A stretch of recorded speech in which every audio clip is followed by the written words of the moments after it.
see what we got here. The owner of the car said he wanted a delete plate and for the firewall, and I said, hey, this Detroit Speed Engineering is the cat's meow. So we got him one. There it is. Pretty simple, just a little piece of sheet metal. But they've done all the. Let me back out. It's too close. They've done all the homework on it, and even made a hole here, so it'll go right underneath underneath that bolt there, which is perfect. And it follows that contour up and down, and comes on over to that and down and around, and so perfect. Just weld that puppy in and seam seal it, and he's not going to use the vintage air, he's not going to use the air conditioner. So you know, if he decides to put vintage air or something like that in it, then this plate will still, you know, work perfect. So anyway, thought I'd kind of show you that new little deal here.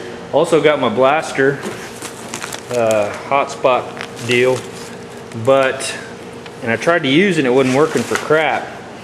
And so I called the Zendex company, and she said, well, when you switch this gun over, did you take the little metal thing out of it? And I was like, no. And she goes, oh yeah, you got to take that out or the gun won't work. Well, it just so happens I threw that gun away. I never throw anything away, literally. Well, that one, I was cleaning my shop up and thought, well, hell, I stripped it down. I don't need anything, you know, I already took everything off of it.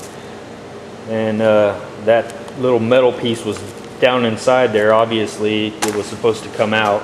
I thought it was pressed in, and I don't know. Anyway, so the gun only works if you hold this closed, because it pressures up. But so I called them, they said, yeah, we'll send you another one, and for free, so that's good. Of course, I bought all their other stuff, so that's kind of nice that they're going to do that. I doubt it would have cost very much. But anyway, she said she'd ship it to me. I'll have it in a couple days, and it's not like I'm in a big hurry. You can see here, I kind of tested it out. It's got all kinds of different tips. Got a big tip there, and a smaller, and then this one's cool because you can get up in your drip rails and stuff, you know, and blast inside there. There's another tip that looks like the drip rail type tip too. So yeah, pretty cool. Just another little toy. I was telling you guys about that the other day. So on the car here, my question from the last video was about this little area in here. Julian P. Had a long, pretty much text with him all day yesterday, back and forth. He's a very, very interesting guy. It almost makes me feel like a failure in life after talking to this guy, because he has a 6,500 square foot shop. I could go on all day about this guy. I mean, amazing. All kinds of cars, motors, different, just awesome, awesome, awesome. But regardless, he sent me a picture. He's got a 68 Camaro, 67, 68, not sure. But anyway, sent me a picture, and it's a factory, this deal here. So it's not been messed with, not been altered and all this. So this is basically sealed up. So this is obviously using that as a template from Taiwan was not a good idea, which I didn't know, so now I know. So I'm going to basically use some rod. I'm going to do what I do a lot of the times on this stuff here. What I do with it, this little rod here. It's just small, and you can see it here. I'm just gonna grind this back. I'm gonna set that in there, and what's good, if I hold the camera right, which I never do, see how that sits in there? It's almost perfect, and it still leaves just enough gap up here, if I can keep from welding that, to have this seam like that. So then I'll seam seal all that, but I don't really want to weld these two things together, so if I can, I'm just going to try to weld this little rod in there. Another thing is I'm going to close all this up, so I'll probably cut me a little patch panel or something, because I don't want to try to fill this with all this rod. So I'll probably just maybe a little template and a little patch panel, and seal this up. Had another guy mention that this might even be a good idea to seal up, which if I didn't, I was going to seam seal it anyway to try to keep all the stuff out of this. And then we talked about these holes here. I can get some little rubber plugs to put in there. So yeah, trying to keep stuff out of these rockers the best that I can. So that's my plan. I don't think it's going to be that big a deal. I think it'll be a fairly easy fix. And of course I say that, you know, stuff usually gives you more crap than you plan on, but you know, that's the good thing about what we do with this metal. The guy at the body shop told me, he goes, you know, the cars come in damaged when we're doing collision, and he says usually you have to do more damage to the vehicle before you get it back to where you want it. Which is true. You have to take a hammer and beat the snot out of it to get the metal back to where you wanted it. So most of the stuff we do, we can fix. If I put a dent in something, I can fix it. I can take the dent back out. If I undercut or over whatever, piece of cake. Put some new rod in there, weld it up. Man, there's just nothing you can't fix. I mean, it's just, I mean, unless you super overstretch the metal, and even if you overstretch the metal, you can shrink the metal. So, I mean, it's just, it's really cool. You can just dang near fix anything. So, like I said, unless it's just beyond recognition, you know, and then it's better just to buy a new panel. Sometimes it's better to buy a new door skin than to try to fix where somebody took an old style puller like this right here with a screw or whatever and started jerking out on this dent. What's funny about this is you can see the low spot here. They took that and they pulled all that out, and that's as close as they got it. And I don't know if you can see that, but that's still a pretty ugly dent. And then they filled that all with Bondo. It's like, really? You couldn't pull that out just a little bit more and get a little closer? I mean, that's, I don't know if I can get that in there. I can't. Anyway, just take my word for it. That's still a pretty good dent there. Well, you can see it right through here. But anyway, but yeah, that's the cool thing about what we do, you know, restoring these and being able to weld and being able to do the body work and all that kind of stuff. Just, it's awesome. But yeah, I just got home from the fire station. We had a really crazy shift, and I was telling Julian that we had a Russian guy, schizophrenic, 6'7", about 240, and he was very unhappy with the police. Got a call as the man down. So we show up, and this guy's sitting on a rock, and we walk up, and he's just, I don't know if he's on drugs, I don't know what's going on with him, but he's psyched out. His hand's swollen up, his hands are blood, or his right hand's bloody.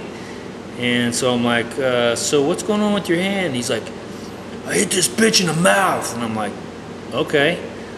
He said, yeah, she wouldn't shut up, so I just freaking hit her in the mouth and broke her teeth out. And I'm like, oh, okay. So we get to talking to him, and he find out that he's schizophrenic. So whether he really did that or not, I don't know, but he really did break his hand probably. But he's really irritated with the police, and he's screaming at the police, and they're staying back, and he's not mad at us really at all. And so, you know, we're like, well, sir, we're here to help you. We're going to try to do what we can, and, you know, you got to tell us what's going on. So we end up starting an IV and getting in some fluids because we thought, you know, he's possibly dehydrated. His pulse rate was up, and, you know, resting pulse rate was like 140. That's too high. Of course, like I said, he's probably on some kind of drugs or something. But so anyway, he starts screaming, and he screams at this female police officer that he's going to shoot her in the face. So she doesn't hear it because she's standing on the other side of the car. So I walk around. My other guys are kind of still helping the guy, trying to calm him down and everything. Walk around the car, and I said, ma'am, do you realize that he doesn't like you at all? Like, really, really doesn't like you, and there's a good chance that he may try to attack you at some point during this deal? And she's like, yeah, I'm completely aware. I said, okay, I just wanted to let you know. And he just said that he wants to shoot you in the face. And she's like, okay, I get it, I understand. And I was like, okay, well, just so you know, I don't. She's like, I said, dude, does he know you? And she's like, no, he doesn't know me at all. But for whatever reason, he must have had a bad dealing with women. Doesn't like women in general. I don't know, but so we talked to him a little bit about his family. Who can we call for you? And he had a brother that had a Russian name that sounded like a Russian mafia name, and I was like, guys, I'm not real sure we know what we're getting into here. So we asked him if he wanted to go to the hospital. He did. He wanted to go to the hospital, and so of course we call for an ambulance, and it takes them, seems like forever to get there. So he's getting agitated. He starts ripping stuff out, ripping his leads off. We had him on checking his heart rate, pulse, and all that stuff off our monitors. I asked him if he wanted some water. He said yes, so I got him some water. As soon as I hand it to him, he takes it literally. He takes the cup and just dumps it on the ground. Takes the cup and steps on it and then kicks it. I'm like, okay, well, so much for the water. And then he just consistently sits there staring at this lady police officer, and I'm thinking, man, I don't know what happened in the past or whatever, but he is intent on hurting this lady. So they ended up calling for a couple more people, a couple more police officers. We had 3 paramedics in the back, and I sent 2 of my firefighters. I ended up driving the fire truck to the hospital to pick up my guys. That way they would have plenty of people in there. Does he come, say he comes unglued, and I told the driver, I said, if he comes unglued, you pull over immediately. We had 2 police officers following the ambulance, and then me on the fire truck. So it's like, if you pull over immediately, the police are going to come in and take care of it. Luckily, he stayed relatively calm. They said in the back of the ambulance he kept cocking his finger like he was loading a gun and pointing it out the window at the police cars. I was like, man, this guy. And so, like I said, it ended up being that he was either on something or and possibly schizophrenic on top of that. But a lot of times you see people that have problems and issues like that, and when they're a normal person, 5 foot, 6 foot, and 200 pounds, 150 pounds, whatever, okay, that's that. But when they're 6'7" and like 230, 240, that changes the game. And especially when they're very mad and he has a history of extreme violence, I'm like, this is not going to be good. And we have a female police officer that probably weighs 130 pounds soaking wet, and then another police officer that's maybe 170 pounds. Now, I know they have guns, but this guy's on something, PCP or something like that. You may have to shoot this guy 5 or 6 times to put him down. It's just, we deal with a lot of crazy stuff. And like I said before, our fire station is the busiest in Oklahoma. And so we deal with a lot of this type of stuff. There's a lot of mental illness in our area. It's more of a poverty type area. I'm not saying that has anything to do with mental illness, but just saying that it seems like we deal with that a lot. So there's a lot of homeless, a lot of that kind of stuff. Anyway, kind of went off on a tangent there. I have to be real careful what I say about stuff, because you've got HIPAA rules and laws and different things, but obviously not going to say any names or anything like that. But just interesting stuff I deal with. And I come back here to kind of, I guess, relieve the stress. You guys will see on the news, it'll probably be national news, that a family of 9 people in the family, 5 people stabbed to death here in Broken Arrow, Oklahoma. It'll be national news. 16-year-old boy, 18-year-old boy got together and killed dang near the whole family today. So this is be breaking news. You guys will be seeing it in the next couple of days. Crazy, crazy, crazy. They showed the house on the video. Garage door up, brand new vet, real nice truck, super nice house. So obviously very well-to-do family. Killed five people in the family. Tried to kill the 12-year-old girl, stabbed her multiple times, and she's in critical condition, but is going to live, possibly. And then there's another littler child they left alone. So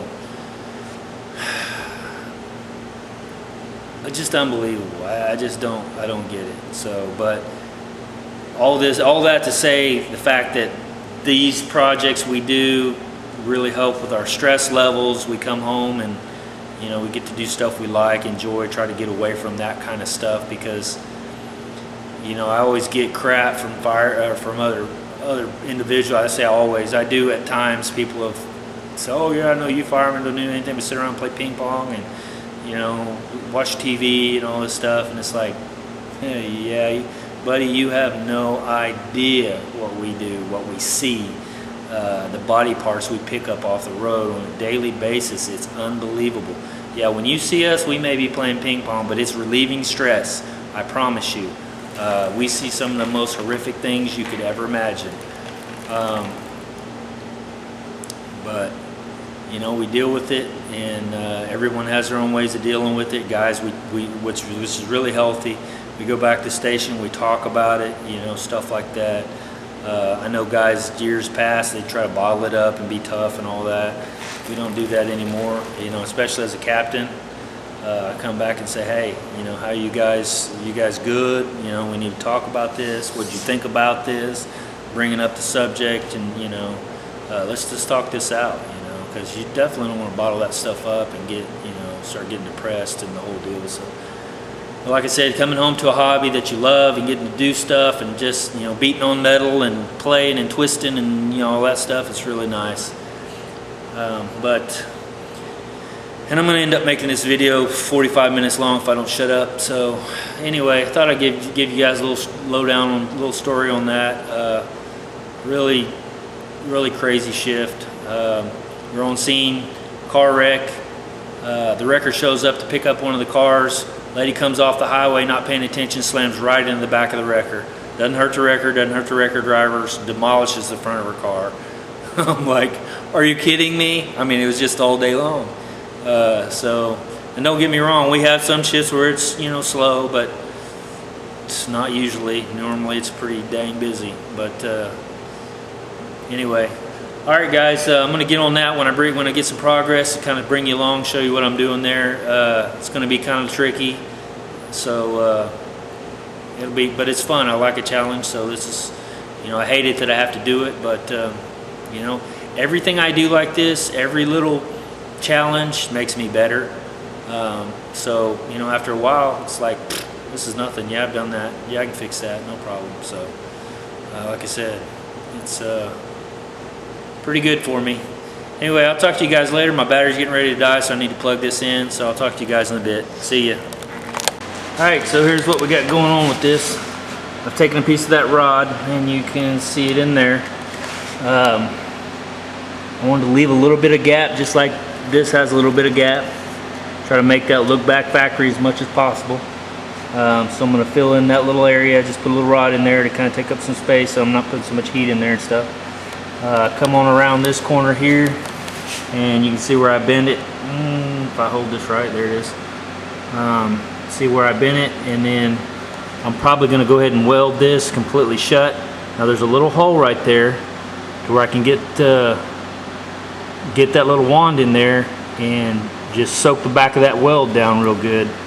And so also this will have seam sealer, and I'm probably going to seam seal all up through here and everything like that, try to get this shut. Looking at Julian's car, the factory kept this little deal here, so I probably will go ahead and seam seal that, but I'm not going to weld it shut. I want it to look as original as possible, I guess, right through there. So anyway, that's the plan. And I can also get in back behind here just a little bit, and maybe that wand will fit in there too. But yeah, that's like I said, that's the plan for now. I'll start welding away on that, and we'll see what happens. So I'll bring you back. See ya. All right, kind of give you a little idea. Just started that. First weld come out a little goofy. Picked up after that though pretty good. Like I said, come around the corner here, tack me in here. So yeah, now really all I got to do is fill in the voids there, grind it down, and done deal. Really, you know, in my mind, a pretty easy fix. Like I said, you can see the gaps pretty consistent. If it's a little tight right here, but I can take this little grinding disc and kind of sand that down, make it right. I mean, honestly, pretty easy.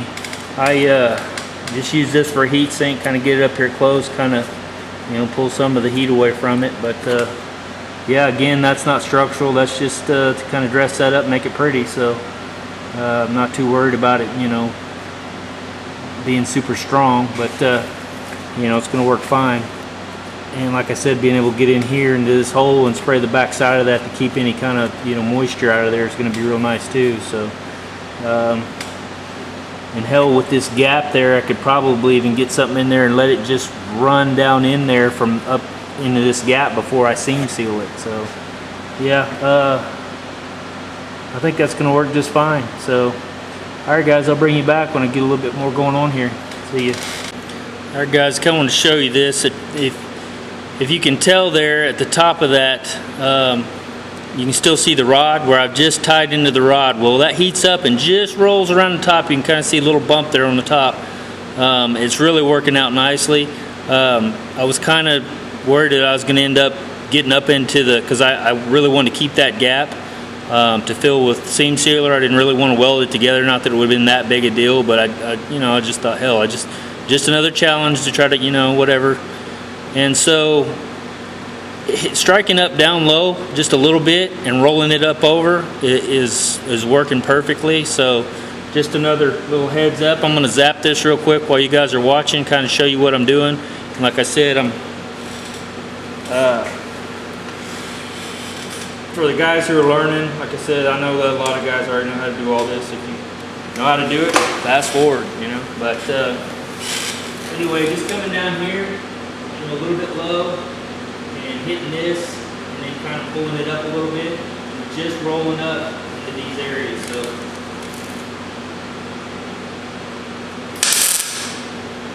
you can see, just a little bit, just zapped it. So yeah, working out pretty good. Like I said, I got several sizes of this rod. And I've got this here, and I've got one that's a little thicker. I think I've showed you guys that on some previous videos. But man, get you a bunch of this stuff because it's really handy for stuff like this. And I remember in one of my previous videos, I was showing you guys if you get a hole, which I didn't do it the other day when I popped the hole. But say you're welding and you pop a hole, you can actually use this like TIG. Get it up in there. When you strike up on that, it pulls this piece of wire. Hopefully, yeah, you can see it. It pulls this piece of wire into that weld, and it literally just sucks it into the hole. It's pretty cool. Just something I was messing around with one day and tried it, thinking, you know, because I used to TIG weld when I was a machinist, and I'm not a great TIG welder by any means, but I learned how to good enough to do it. I'd really love to buy a TIG welder though. Just kind of off the subject, but yeah, eventually I'm going to end up buying me one because I love the way TIG welds, the way it looks. I mean, it looks like a stack of dimes or whatever. It's just beautiful. But anyway, yeah, that's kind of off the subject. But anyway, little heads up. And again, stuff like this, you don't always have to clip every little piece of the ball off every time. But if something like this is just meticulous, I suggest it. It doesn't take but a second. So.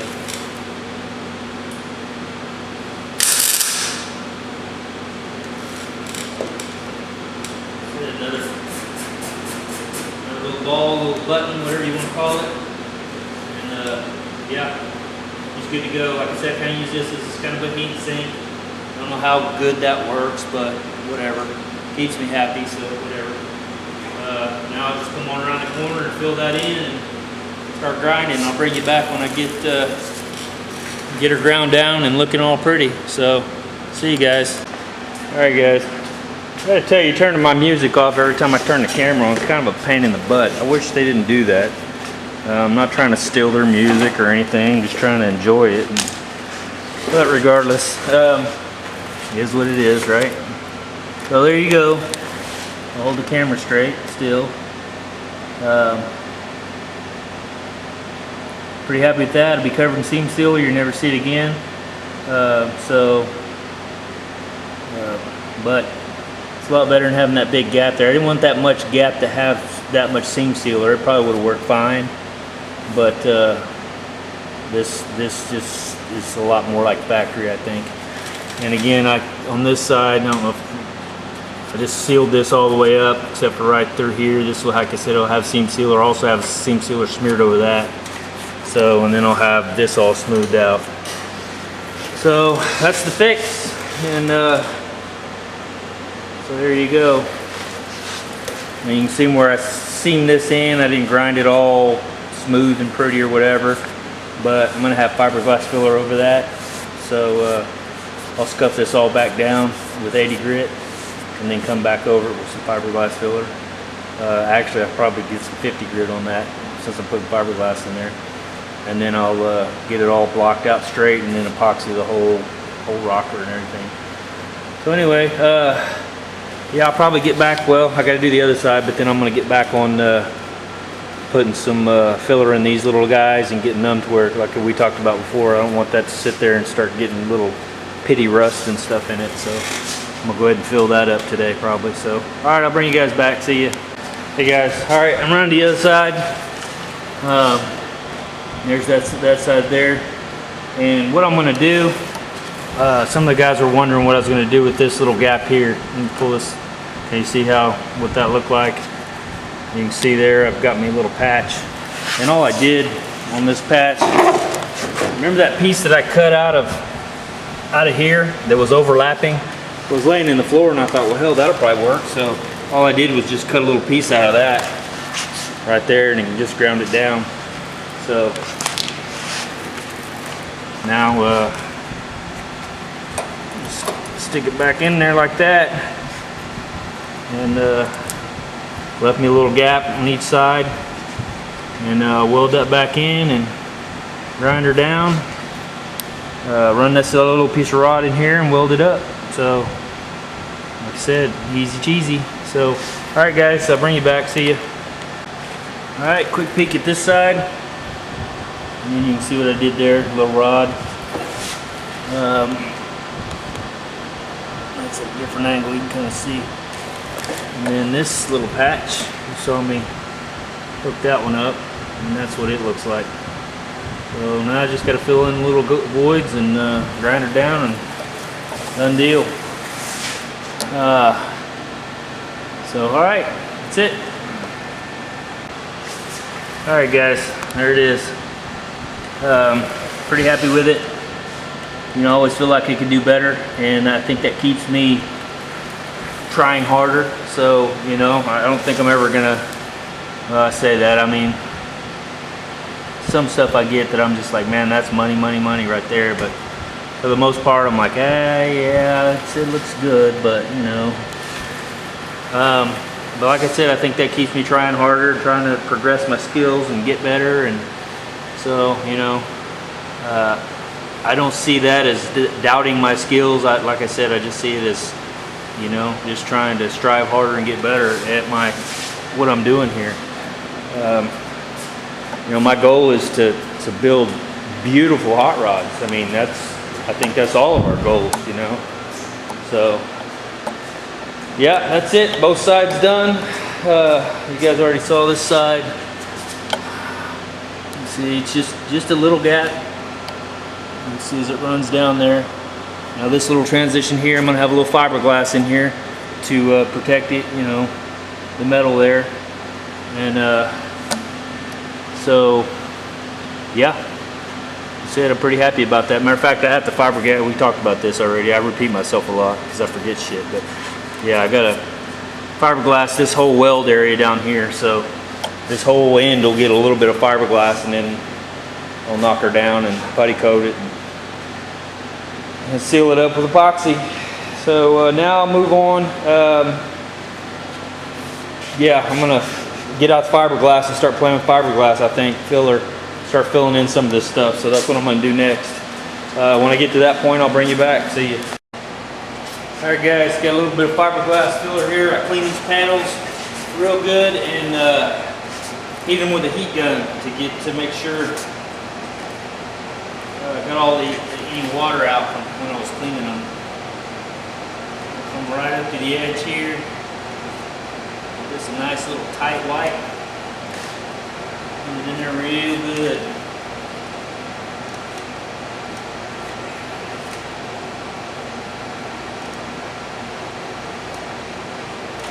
Alright, pressing. Alright.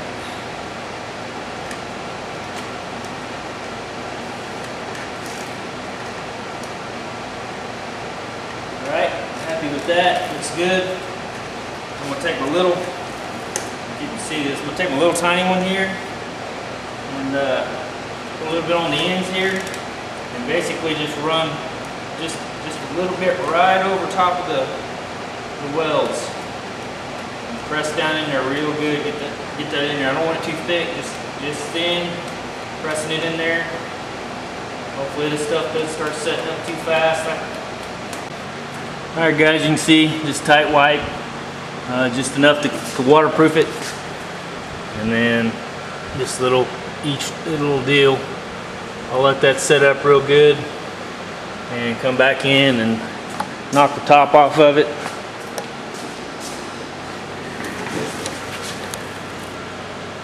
There you go. And then of course each little weld I had, I dressed those welds with 50 grit. The rest of it was dressed with 180 grit. So that's it. All right, that's probably going to be it. Again, I didn't fiberglass that clip shut. I'll come in there and dress that up, and then I'll seam seal that whole bad boy right there. And then I got to order some more of that rust whatever stuff, the internal frame coating or whatever, to spray in here and dress the backside of those welds up. And I'll show you that when I get it. I've showed in earlier videos, but it's pretty cool. So I'll run that by you again when I get that stuff in. But yeah, that's it for now. And about almost 6 o'clock. So I'm gonna go ahead and go back in the house and hang out with the family for a while. So you guys have a good evening. See you.